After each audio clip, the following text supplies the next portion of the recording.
ऐसी वीडियो रोज देखने के लिए आप मेरी वीडियो को लाइक करें, इस पे कमेंट करें और अपने दोस्तों के साथ शेयर करें।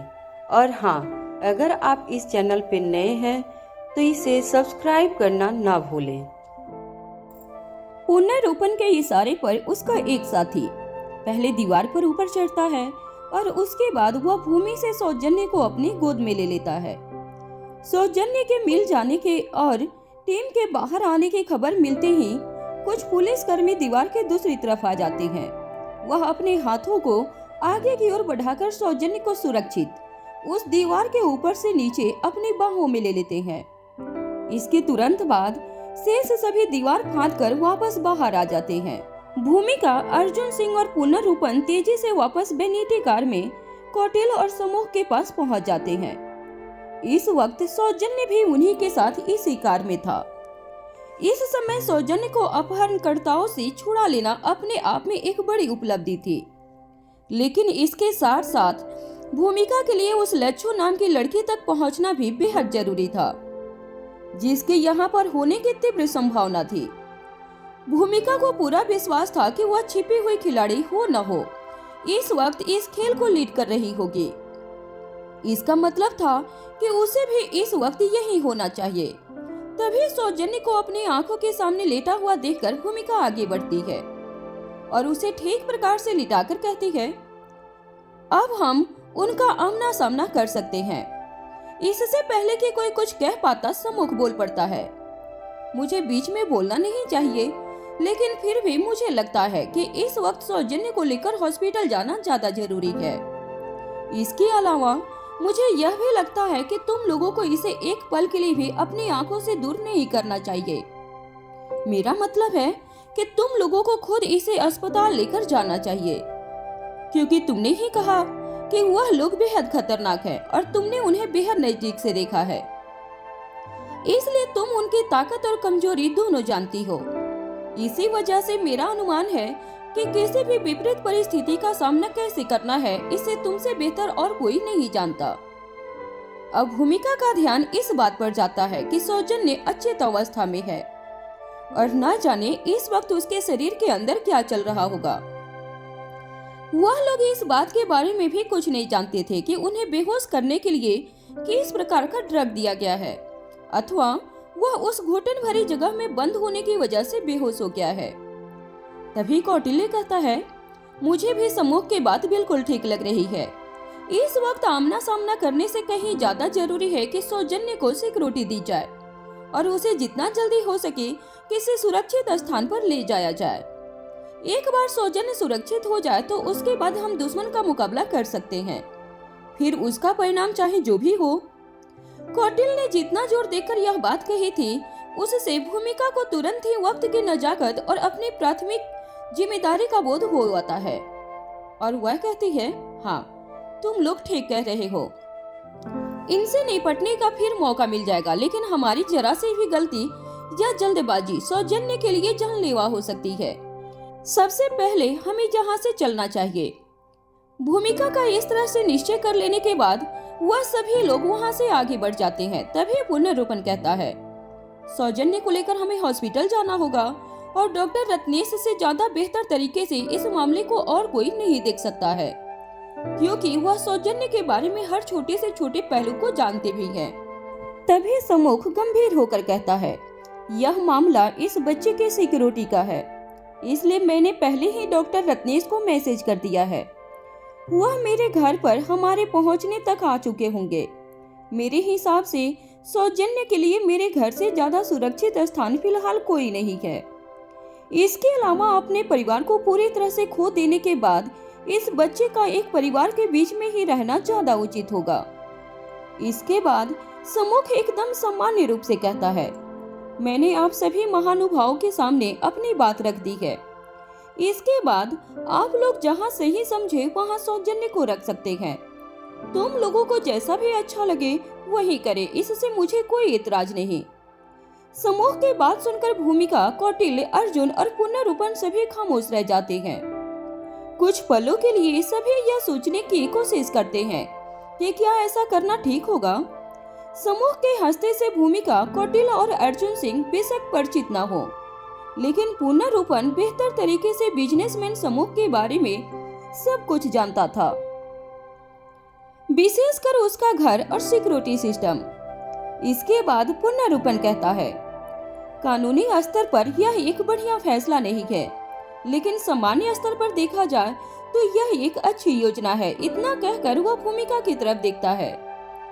इसके बाद भूमिका की आंखें कौटिल्य और अर्जुन की तरफ देखती है। सभी आपस में एक दूसरे को गर्दन हिलाकर हाँ में इशारा करते हैं और अंततः मुख भाषा में यह तय हो जाता है कि वह सभी सौजन्य को लेकर समूह के घर की ओर जा रहे हैं। समूह पैलेस। समूह का घर कोई सामान्य घर नहीं था, यह एक बड़ा पैलेस था। समूह के ससुर एक नामी बिजनेसमैन थे, जिनके अथाह दौलत की एक अकेली वारिस उनकी अपनी बेटी थी, और अब उनकी बेटी से शादी के बाद इन सभी चीजों की बराबरी की जिम्मेदारी बेटे और दामाद समूह की थी। अगर इन पैलेस की खूबसूरती की बात की जाए तो जहां एक और पैलेस के तीन तरफ समुद्र का किनारा फैला हुआ था, वहीं चौथी तरफ हरियाली ही हरियाली थी। कई एकड़ में फैला हुआ यह पैलेस बेहद खूबसूरत होने के साथ साथ सिक्योरिटी के मामले में भी अभेद था। यहाँ पहुँचने के बाद भूमिका समझ जाती है कि समूह ने सौजन्य को एक सुरक्षित स्थान पर रखने के लिए अपने घर का सुझाव क्यों दिया है। रोहित मारवा की बहन होने के नाते भूमिका ने एक से एक खूबसूरत घर देखे थे, जो किसी भी मायने में महलों से कम नहीं थे। लेकिन इसके बावजूद भी यहाँ पहुँचने के बाद भूमिका की निगाहें इस खूबसूरत पैलेस के आकर्षण में बंध जाती है और भूमिका अपने धीमे धीमे कदमों से चलते हुए हर एक चीज को नोटिस करने लगती है। यही स्थिति कौटिल्य और अर्जुन सिंह की भी थी। इस पैलेस की बनावट में परंपरा और आधुनिकता का मिश्रण गजब का था। इसके अलावा वह चीज जो इसे बेजोड़ बनाती थी वह थी यहाँ की शांति और सुकून। Shambhavi palace Mauritius. कुछ ही समय में वह सभी समूह के पैलेस में एक बड़े से कमरे में मौजूद थे। सौजन्य इसे कमरे में एक बड़े से बेड पर लेटा हुआ दिखाई देता है। ठीक इसी वक्त डॉक्टर रत्नेश भी यहाँ आ पहुँचते हैं। कमरे का दरवाजा खोलकर तेजी से अंदर आते हुए कहते हैं, मुझे यहाँ पहुँचने में ज्यादा देर तो नहीं हुई। डॉक्टर रत्नेश की बात पर समूह अपना हाथ डॉक्टर की तरफ बढ़ाते हुए कहता है, नहीं डॉक्टर, हम भी बस अभी पहुँचे हैं। थैंक यू सो मच कि आप यहाँ आ गए। डॉक्टर रत्नेश जवाब देते हैं, इट्स माई ऑनर मिस्टर समूह। इसके बाद डॉक्टर रत्नेश बिना किसी देरी के सौजन्य के पास बैठ जाते हैं और सीधा अपने काम पर लग जाते हैं। वह बारी बारी से सौजन्य के सभी अंगों की जांच करना शुरू कर देते हैं। अपना पूरा समय लेकर वह अच्छी तरह से तसल्ली कर लेने के बाद एक गहरी सांस लेते हैं और फिर वह मौजूद सभी लोगों की तरफ अपना चेहरा करते हुए उन सभी से कहते हैं, लकी गाइज, सौजन्य भी और आप सभी भी, अभी घबराने की कोई बात नहीं है। सौजन्य को दिया गया ड्रग सामान्य ड्रग है जिसे बेहोशी के लिए इस्तेमाल किया जाता है, लेकिन फिर भी अपनी तरफ से मैंने ब्लड सैंपल ले लिए हैं। अगर कोई भी चिंताजनक बात होगी तो मैं आप लोगों को तुरंत खबर करूंगा। इसके बाद डॉक्टर रत्नेश अपनी जगह पर खड़े होकर अपने चेहरे पर मुस्कान लाते हुए आगे कहते हैं, वैसे तो डॉक्टर की जिंदगी में ऐसे बहुत सारे पेशेंट आते हैं जो जिंदगी की आखिरी सांसें पूरी करके चले जाते हैं, और बहुत सारे पेशेंट ऐसे होते हैं जिनकी जिंदगी बचाने का मौका हमें मिलता है। उनके सगे संबंधी हमें धन्यवाद कहकर जाते हैं। लेकिन इस वक्त मैं आप सभी का एहसानमंद हूँ कि आपने मुझे एक दुख से बचा लिया है। मेरे लिए शब्दों में आप सभी को यह समझा पाना बहुत मुश्किल होगा कि मेरी जिंदगी में एक निश्चित तरह की खुशी के लिए सौजन्य का होना कितना जरूरी है। He is like my son. Thank you so much, all of you. इसके बाद एक गहरी सांस लेते हुए डॉक्टर रत्नेश अपने डॉक्टर किट को उठा लेते हैं और फिर एक बार फिर सभी की तरफ देखते हुए आगे कहते हैं, फिलहाल मुझे यहाँ से जाना होगा क्योंकि मेरे कुछ और पेशेंट को भी मेरी बहुत जरूरत है। 10 से 12 घंटे में इसे होश आ जाएगा। मैं कोशिश करूंगा कि तब तक वापस आ सकूं, यदि आप सभी को कोई इतराज ना हो तो। डॉक्टर रत्नेश की इस बात पर समूह जवाब देता है, प्लीज डॉक्टर, आपके यहाँ आने से हमें काफी राहत मिलेगी। इतना कहकर समूह बाकी सभी की तरफ देखता है। बाकी सभी भी हाँ में अपनी गर्दन हिलाकर सम्मुख की बात पर सहमति देते हैं।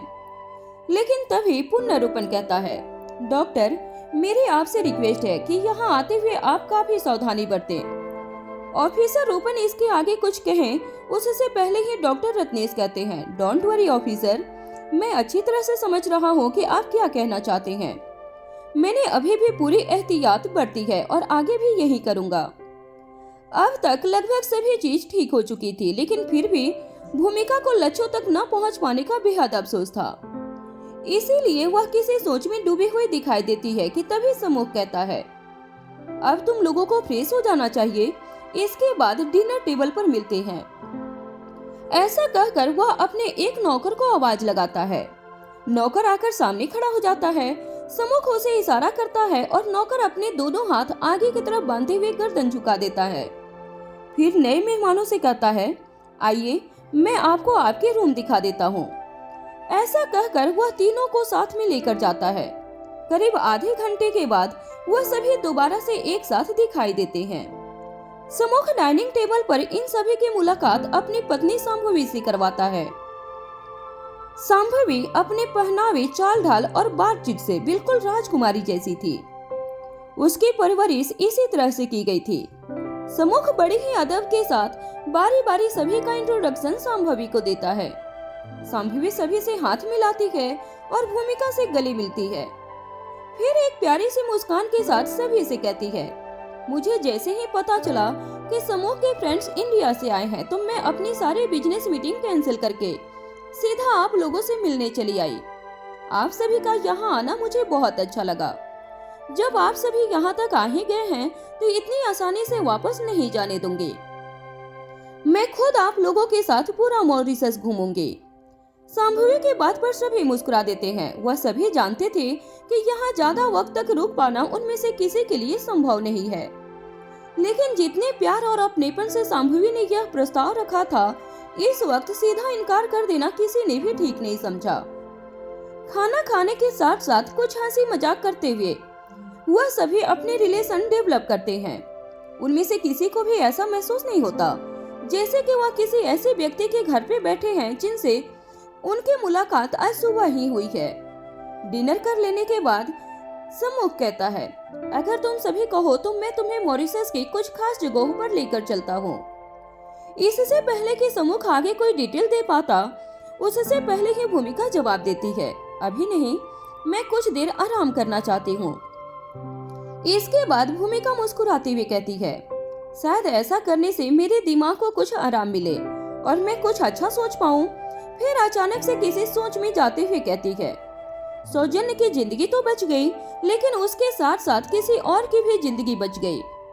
फिर अपने एक हाथ से दूसरे हाथ पर हल्का सा मुक्का मारते हुए अफसोस जताने के साथ कहती है, आखिर वह मेरे हाथों से कब तक बचेगी? सम्मुख पूछता है, तुम किसकी बात कर रही हो? दमयंती देवी का किला। अब तक दमयंती देवी अपने कोप भवन से काफी हद तक बाहर आ चुकी थी और वह किले के खामोश दीवारों को छोड़कर अपने कमरे में पहुंच चुकी थी। ठीक इसी वक्त उसके दो सिपाही दौड़ते हुए कमरे के दरवाजे तक आ जाती हैं और वहीं रुक जाती हैं। जब दमयंती देवी को महसूस होता है कि उसके सिपाही उसके लिए कोई संदेश लेकर आई हैं, तो वह अंदर आ जाओ कह देती हैं। जब वह दोनों स्त्रियां अंदर आती हैं तो देखती हैं कि दमयंती देवी एक सिंहासन जैसी बड़ी सी कुर्सी पर बैठी हुई थी।